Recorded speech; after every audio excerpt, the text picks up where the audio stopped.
Welcome to Golf School, here to help you improve your golf game, no matter what level. Now, pull out your clubs and pick up your phone. Golf School with Jeff Warne is in session on Sirius XM PGA Tour Radio. Welcome to Golf School with Jeff Warne. We're here to help you get better at golf. So give us a call at 866-469-0026. My first guest today and personal good friend is the Director of Sports and Nutrition. He is the managing partner at the Greenwich Diagnostic Sports Labs, and he is an excellent teacher, par excellence, actually. He has helped me quite a bit with fitting as well as a few things in my game. Mike, welcome. Great to have you on the show. Good morning. Jeff, good morning. Thanks for having me on. So I wanted to talk a little bit about the stuff you've got going up there at the Greenwich Sports Labs. A lot of great tools for fitting, a lot of great tools for teaching. Talk to us a little bit about some of the ways those influence your daily life and how you make golfers get better. Sure, I appreciate that.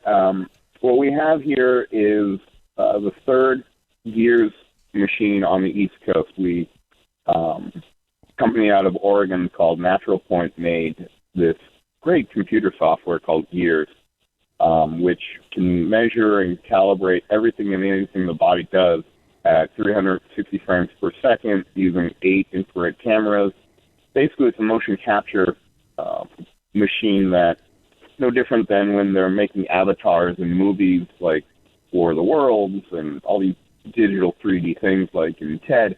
Basically, you're converted into an avatar, and all the golf clubs are actually converted into avatars as well. So we can measure the club at 14 different points and find out to a hundredth of a millimeter how much the tip of the club is deflecting and drooping and what your lie angle is in 3D.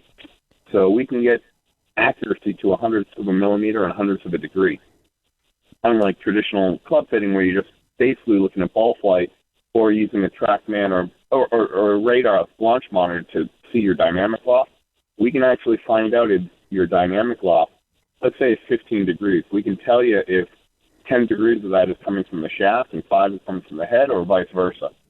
So we can get really, really precise as we did with you in fitting you up for your set.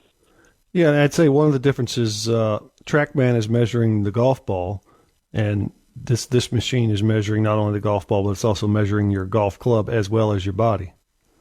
Correct. So we can change motor programs instantly, and we can see your motor program, and we can instantly apply a change and see how that's affected something like 32 different parameters in your body. We have all the joint motions. It's the latest and greatest thing on the planet as far as golf instruction goes. We have the machine set up inside Clay Health Open Spa, and we have our sports lab in there here in Portchester, New York, right on the border of Connecticut and Greenwich, Connecticut, and New York State. And it's just a lot of fun being able to go in there every day and talk with a client and see their issues and show them quicker and faster exactly what's going on. And the machine doesn't lie. So if you feel something, we can actually validate the field. I've had tour players on there hitting shots and they said this shaft feels good, that shaft feels bad, or this motor program change feels good or feels bad. Well, yep, here's why. Yep, here's why, and we can actually use the machine to validate fields. Yeah, Michael, there was some stuff that's interesting.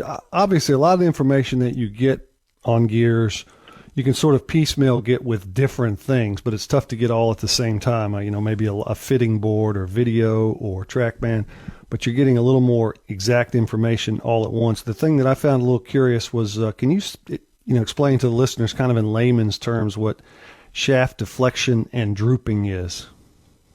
Sure, I'd be glad to. So at impact, the golf club is going toe down. The forces in the club are presenting a three-dimensional torque on it. So the shaft at impact is actually going toe down. It's going face up and face forward. It's actually adding loft to the face, and it's also twisting about the axis of the shaft. So we can measure all those, and as you said, everything is timestamped. So I can recall the previous shot, look at all the data, and yes, there is a lot of data, but it's the instructor's job to make it very simple to the client, saying, yeah, this is better than that shaft, or this swing change is better than that one. We can get in there and have all the data to look at. It's like an MRI machine for your game. Right. Explain the difference between deflection and drooping. Sure. Deflection is at impact when the shaft is actually adding loft at impact. So even though the handle may be ahead at impact, the bottom of the club, the shaft is actually leaning forward and laying the club back. So you're actually adding loft and deflection, whereas droop is the force when the shaft is going toe down coming through impact. So there are forces that are pulling the toe of the club away from the grip. I think that might be the best way to say it. And when it's drooping, that shaft is actually bending. Kind of the middle of the shaft would be bending outward away from the golfer. Correct. And what that does, it affects the lie angle of the club. So if a shaft fits you properly, it's going to have very little toe droop and very little toe face deflection. So in order for your D-plane to get very stable coming through impact, you basically want a shaft that doesn't deflect a lot and doesn't droop a lot. And we can measure that in under 10 and under 20 millimeters, respectively. So we don't want more than 10 millimeters of deflection in an iron and more than 20 millimeters of droop in the toe down. Well, I'm going to really put you on the spot because you said the deflection and the drooping are going to affect the D-plane. So now you got to explain to us what the D-plane is. I'd be glad to. So it's a three-dimensional path of a golf ball. So as you make impact, wow, this is a really in-depth conversation. We're going to start talking about D-plane. So the direction that the ball starts out in is predominantly determined by the club face location. And the ball curves away from that initial start direction based on the three-dimensional path of the golf club. So, for example, if the club face is, just to use round numbers, a zero path, a zero face hitting on a robot, that ball's going to go dead straight. Now, that's making contact at the bottom of the arc. If you have a shaft deflection that's actually increasing loft and moving the club face forward, that face is now traveling on the circle of the arc, forward, upward, and inward. And now all of a sudden, what you're giving the golf clubs, the information you're giving the golf club is being affected by the shaft and actually twisting the ball flight for you. For example, our good friend and Met PGA president Heath Lawson came in and he had some KBS tour shafts and a stiff flex, and he was seeing that his ball flight kept curving and over-curving too much on the flight coming down. Now, he's an excellent golfer, a very good ball striker. We came in, we measured up his clubs, and we saw that his deflection and the tip was, the face was actually going too far forward at impact and causing excessive spin rate. So what we did was we put him in a KBS Tour V extra stiff. So we moved up the stiffness of the shaft, made it a little bit more tip stiff, and he had a lot more better contact, less deflection, and better ball flight. You actually played with him in Morocco, didn't you? I played with him right after that, actually. Okay. And now my question would be for, we use Heath as a specific example. So by reducing the deflection, I would presume that lowered his ball flight, but does it also cause it to go less to the left, all things being equal? It's sometimes. That's the answer. Sometimes. We can't, there's a lot of variables going on, and I had a couple of great conversations with the equipment manufacturers on the PGA show last week, and we haven't been able to pinpoint every single variable, but on paper, yes, that would be what you would expect, but it's not always the case. We're giving a better impact point. We can deliver a better impact point. Why? And the prediction of that why is still a bigger variable. For example, when we got together and I put you on the machine, we went through a lot of shafts.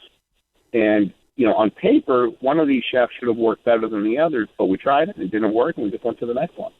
So I can't always say that it's going to produce I can't always predict what the outcome is going to be, but we can get to a very good outcome every time. Right. But specifically in Heath's case, was his miss left? Not that was predictable, but what was his complaint? The complaint was after the peak trajectory, the ball was not holding its line. It was over curving to the left. All right. So predominantly left. Okay. Well, that's interesting. Yeah. Yep. He's always been a pretty good ball striker. So if you can, and very good player in the Met section. So if you could find something to help a player of that level, you're definitely onto something. I appreciate that. Yeah. The data is very interesting to see every single time we've taken a golfer that has had a fitting and we've seen the ball flight outside afterwards, to a person, they've all, whether they question the fitting or not, they've all had success going out, especially with the longer clubs, the drivers, and then conversely in the wedges where we've been able to fit with the irons the right shaft, and that's where they're seeing the most effect. Right. Well, there's no doubt about it. Well, Mike, we're going to take a quick break here. We'll be right back to Golf School here on Sirius XM PGA Tour Radio. So give us a call, 866-469-0026. Here's what's happening on Sirius XM. Get primed for today's Super Bowl by checking out all the best of Sirius XM Super Bowl 50 coverage. Check out Super Bowl 50 Radio to hear the biggest interviews, classic Super Bowl moments, entertainment from Jamie Foxx and Jenny McCarthy, inspiration from Joel Osteen, and Artist Confidential with Coldplay's Chris Martin. Plus important information for those attending the game in the Bay Area. It's all on Super Bowl 50 Radio, Sirius 145 XM 207, and on your smartphone on the new and improved Sirius XM app.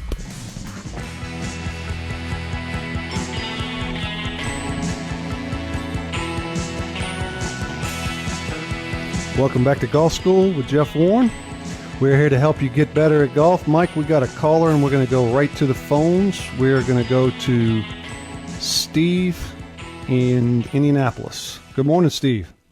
Good morning. Thank you for taking my call. What can we do for you, Steve? I like the information that I'm hearing in this phone call, and I live, obviously, in the Midwest, and I don't know how big this company is. Are there other companies that do or have this kind of technology, maybe in Chicago? I know it's a larger market. Well, Mike, I'm going to let you take that call there. I assume you're speaking specifically about gears, or?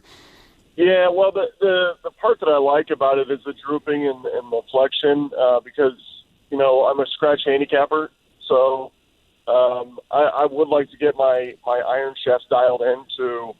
I've got some funny characteristics where I beat off the club a lot, so it's hard for me to fit clubs really easy. Well, Mike, we'll let you take Steve. that one.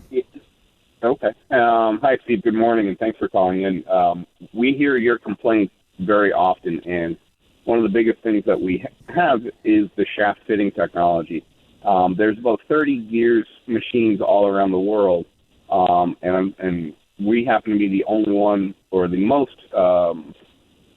complete one, where we've got invested more shaft technology and more sensors and attachments to the golf club than any of the other gears owners combined. So unfortunately for you, we're the only one in the country just yet that has the extensive list of the shaft fitting. But we're really close to Westchester County Airport, and that's just probably a couple-hour flight for you from Indianapolis, not too far. But we've had people come all over the country and Canada as well to fly in and test out the equipment and get on the machine and turn around and take off on the same day. So we've built the place for better players, low handicappers, really avid amateurs, tour players, assistant golf professionals, and teaching pros that are really interested in going to a place where they can test out 20 shafts that were built for them. So, unfortunately, no. But there are gears machines all around the country. If you want any more information on gears, you can go to gearsgolf.com. Gearsgolf.com. All right. Thank you very much. Thanks, Steve. Well, Steve, we appreciate the call.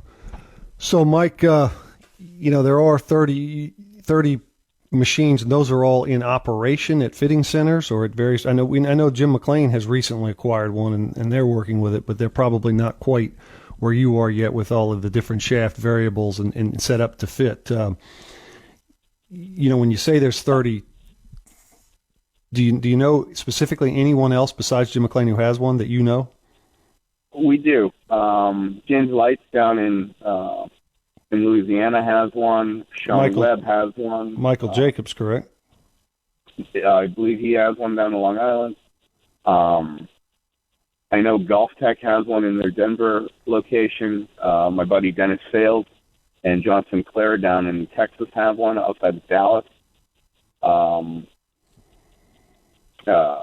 Gosh, you'd have to contact the company to get more. Right, I'm just rattling off a bunch of the owners that I know off the top of my head. Well, and Gears is also like TrackMan.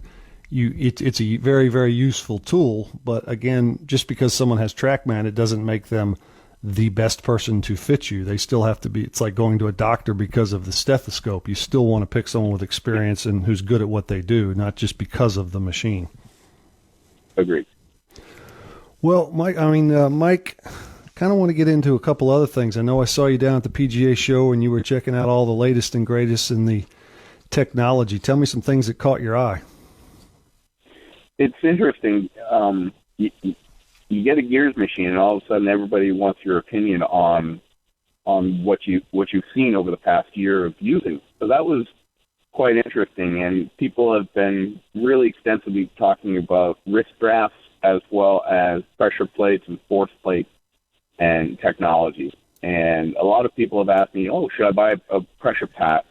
Some form of mat that tells you forces and pressures and vertical ground forces and so on." And we had a lot of good conversations with golf instructors from around the world, and my simple answer was no for the pressure plates and the force plates, based off the fact that on Gears we can measure the location of the pelvis, so we know three-dimensionally where that pelvis is, how it's moving in the golf swing. Now, looking at your vertical ground forces, when you push your pelvis to the left, you're getting a force reading to the right. So that, to me, was very confusing for a student. Why should we see a pressure trace go to the right when the golf club's making a backswing, yet your forces are actually pushing to the right, but you're actually moving the pelvis to the left? So there's a very interesting counterintuitive nature to these force plates. That's one of the things that we would suggest that, now that it's been out there for a year or two or three, people have gotten the information, they've looked at it, they've tried to implement it in their lessons, and they're coming back with questions going, okay, now I understand what it says, but what should it say? What are we trying to get? And anytime you're dealing with a reaction to something, in this case, the force created by your legs because of your pelvis moving in a certain direction, it kind of becomes very misleading. So that was one of the things that was very interesting that the PGA. Well, I think the big thing with any technology that you're using is you need to get comparative data. In other words, you need to get a stable of tour level players that you can say, okay, we've tested 100 players and here's where their average is, here's where the outside limits are, here's the ideal, as opposed to just getting the mat or anything and just immediately start using it. Just like video, in the early days of video, there were an awful lot of people teaching with their VHS camera who hadn't spent much time studying what the tour players were doing. And so you've got to have comparative data to quantify, to compare it to. So I think that database is building with the Gears as people come to understand the technology. And as you said, force isn't necessarily weight. I might be pushing up on my right to get my weight to my left. But I think eventually there are people establishing numbers that they can use for comparison to get some interesting observations. Well, that's the one interesting thing about golf. You don't ever hit two of the same shots. That's correct. The ball's always in a different spot, the hole's in a different spot, and you're going to take something off on a 70-yard shot versus a 75-yard shot, or whatever the case is. So those are going to require different forces, different torque, different measurements provided on the data. So, but even though your pelvis would be in the same location, even though your hand path will be in the same trace, the forces or the effects and the reactions to those paths, to those locations, differ. So that's one of the things I really have enjoyed about Gears and seeing the 3D wrist graphs as well. Coming through impact, how it's a coupled joint to the wrist. There's been my dear friend Joe Mayo, TrackMan Maestro, has talked a lot about the wrist angles, as well as Chris Como talking about the extension and flexion of the lead wrist coming through impact. And what we keep seeing is that, the more this is a interesting late night conversation we had at the Hyatt at about 2 a.m. talking about wrist graphs. This is what golf pros do when we get together. Now, when you were having this discussion, had you graphed your wrists activity up to that point? I mean, how many drinks are we talking? We're talking a bunch of Diet Cokes for me. I can't speak for anybody else. But we have done some extensive graph data with wrist graph data. And I had a conversation with Dr. Phil Cheatham about how, at the Gears booth, how the new age or the science-based group of golf instructors nowadays have been focusing on the left wrist going from palmar flexion to dorsiflexion through impact. And what we find is that depending on your attachment, which means how strong your grip is, as the shaft as the handle comes through impact, it's the recocking of the wrist or the lead wrist, the recocking that starts bending or dorsiflexing the left wrist through impact. Whereas the high handicapper would uncock the wrist and dorsiflex and flip the shot through. I know it's hard to visualize on the radio, but think of the the wrist attachment of a Paul Azinger or a low handle wrist attachment of Zach Johnson. Zach Johnson has more cupping of the left wrist at address than a Paul Azinger because it's got the handle higher. So as the lower the handle gets through impact, you're actually going to regain more left wrist flexion through impact than you would if you have the handle higher coming through impact. And there's no question about it. In teaching to people, particularly on the radio, people will talk about where should my wrist be at this point. That has everything to do with how it started at address. So someone, Paul Azinger is going to have a significantly different position at the top and halfway down and at impact than someone with a very, very weak left-hand grip. And, they're going to have a look more like Dustin Johnson at the top if they have a weak left-hand grip. So there are no absolutes. It has a lot to do with how you start. The attachment, the way the grip's put on, the rotation of the forearm, that has everything to do with the amount of flexion that you're going to regain coming through impact. That was one of the conversations that I had with Dr. Cheatham, and he said, "No, we have those numbers." I said, "Yes, I know you have those numbers, but you're not highlighting them. The industry isn't highlighting them enough to point out why the left wrist is going into dorsiflexion coming through. It has to do with the recocking. Look at Ernie Els. He was one of the best recockers of the game. And because he was able to recock it, he was able to hit these moonshots, just beautiful, towering long irons. Same thing with Nicklaus. A person who can hit towering long irons is a person like Zach Johnson. He just hits these low draws all the time. I'm not going to call somebody as big as Ernie Els a recocker. It's just probably no future in that. But hey, Mike, it's been great having you on the show. I really appreciate picking your brain. And I would say I think 60% of it I understood what you're talking about, so I think I'm getting a little bit smarter. But tell us where the listeners can reach you up there in Greenwich. Thank you so much, Jeff, for having me on. You can go to our website. It's called gdxslab.com. That stands for Greenwich Diagnostic Sports Labs. You can just put that in the Google and it'll pop up. We're also located at our second location inside Clay Health Club and Spa, which is in Port Chester, New York. We have a lot of other services as well. We're into diagnostics. We love measuring everything and anything there is to do with the body. And my partners and I have got Allie Gilbert, our fitness director, as well as Dr. Stephen Murphy. We have a whole other part that we measure. We can do TrackMan and Gears numbers for the body. So we can measure your cardiovascular health, your thyroid, your anti-aging hormones, all your micronutrients, food allergies, and even your DNA to find out what makes Jeff Warne, and how we can improve these areas for longevity and make sure that you play the best golf of your life in the future. So we measure everything there is to do with the body, not only on the outside with 3D lab, but the inside with all the biochemical awareness. Well, Mike, it's been very informative, and once again, I appreciate you having the show, and we will have to have you on again soon. We will be right back to Golf School here on Sirius XM PGA Tour Radio. You've got a lifetime exemption to every